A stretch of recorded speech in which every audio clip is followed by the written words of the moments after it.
మనం చూసాం రాజమండ్రిలో R&R ఆఫీసులో కాగితాలు తగలేశారంట, ఫైల్స్ తగలేశారు. చాలా గందరగోళం జరిగింది.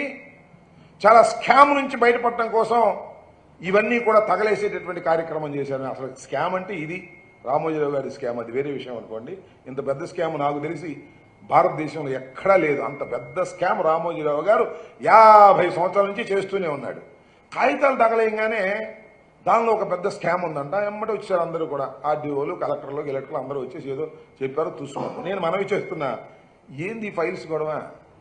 మన గుండు కరకట్ట మీద ఫైల్ తగలేశారు మొన్న, అది కూడా ఏదో గందరగోళం అయిపోయింది. కరకట్ట మీద ఫైల్స్ తగలేశారు. ఈ డిపార్ట్మెంట్లో ఏదో మోసం జరిగిందని చెప్పేసి కలెక్టర్ కూడా వచ్చాడు, చూశాడు. కలెక్టర్ చెప్పాడు ఏమి లేదని చిత్తుకాయ తగలేశారు. మా గుంటూరులో కూడా తగలేశారు.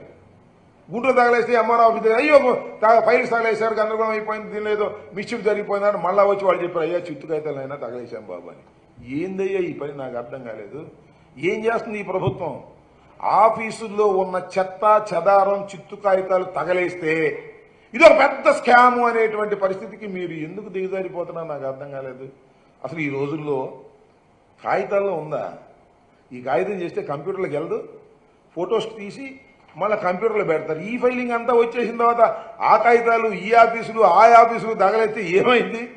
ఊరికి ఏదో ఒకటి గుడ్డ కాల్చి వైసీపీ మొఖాన వేయాలి, ఈ రాష్ట్రంలో ఏదో జరిగిపోతుంది అనేటువంటి భావన కలగాలి అంటే కొంతమంది ప్రజలు కూడా నమ్మి, ఏమండి ఆ ఊళ్ళో ఆఫీసులో పుస్తకాలు తగలేస్తున్నారంట, అంతా వైసీపీ స్కాములు బయటపడతాయని ఇలా చెప్పుకుంటున్నారంట అక్కడక్కడ ఎవరు తెలియని వాళ్ళు. నేను మనవి చేస్తున్నా, ఎక్కడైతే చెత్త తగలేస్తే అక్కడ స్కామ్ ఉందని మా మీద ప్రచారం చేసే పరిస్థితికి మీరు దిగజారిపోయారు. అందువల్ల ఒక జీవో పాస్ చేయండి అయ్యా రాష్ట్ర ప్రభుత్వం, నారా చంద్రబాబు నాయుడు గారు ఒక జీవో పాస్ చేయండి, ఏ ఆఫీసులోనూ చెత్త తగలేయడానికి వీల్లేదు అని. చెత్త తగలేసుకోకుండా ఉంటే అప్పుడు మీకు ధైర్యం వస్తుందేమో, లేకపోతే చెత్త తగలేశారని మా మీద బురద జల్లేటటువంటి కార్యక్రమాలు చేస్తున్నారు చాలా దుర్మార్గంగా. ఇది పవన్ కళ్యాణ్ గారు ఏదో మొన్న పిఠాపురంలో చెత్త నుంచి సంపద సృష్టిస్తామన్నాడు అన్నాడా? ఇది ఇప్పుడు పాతదే పాపం. కొత్తగా పవన్ కళ్యాణ్ గారు కొత్తగా రాజకీయాల్లోకి వచ్చారు కాబట్టి, ఆయన ఉప ముఖ్యమంత్రి అయ్యాడు కాబట్టి ఆయనకి ఇప్పుడు ఈ మధ్యన అది అర్థం, చెత్త నుంచి సంపద సృష్టించడం అనేది. చంద్రబాబు ఎప్పటి నుంచో చెప్పాడు చెత్త నుంచి సంపద సృష్టిస్తామని. ఏం సృష్టించలేదు, అది వేరే విషయం. ఇప్పుడు చెత్త నుంచి సంపద కాదు కానీ చెత్త తగలేస్తే దాని నుంచి స్కాములు సృష్టించాలని ప్రయత్నం చేస్తారు. నాయన మీకు దండం పెడతాను, స్కాములు చెత్త తగలేస్తే దొరకవు, పట్టుకుంటే దొరుకుతాయి. ఇది గిట్ట పట్టుకుంటే మేమేమి స్కాములు చేయలేదు, మా మీద స్కాములు రుద్దాలని మీరు ప్రయత్నం చేస్తున్నారు. అనేక మంది ఎమ్మెల్యేలని నాయకుల్ని అరెస్ట్ చేసే కార్యక్రమం చేస్తున్నారు.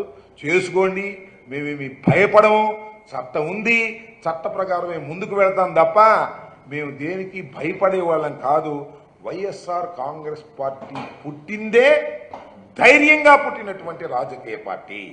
ఇవాళ మేము దురదృష్టవశాత్తు మేము ప్రజలకు మన్నన పొందలేకపోవచ్చు, కారణాలు ఏమైనప్పటికీ, కానీ ధైర్యం లేకోకుండా మాత్రం లేవని కూడా మనవి చేస్తున్నా. మీరు ఏదో ఒక విధంగా మా మీద బురద జల్లాలనే కార్యక్రమం చేస్తున్నారు. ఎక్కడ చిత్తుకాయిదాలు తగలేస్తే అక్కడ స్కామ్ జరిగిందనేటువంటి నీచమైన స్థితికి దిగజారిపోవటం మీ దురదృష్టకరం తప్ప మరొకటి కాదనే విషయాన్ని కూడా ఈ సందర్భంగా నేను చెప్పదలుచుకున్నాను.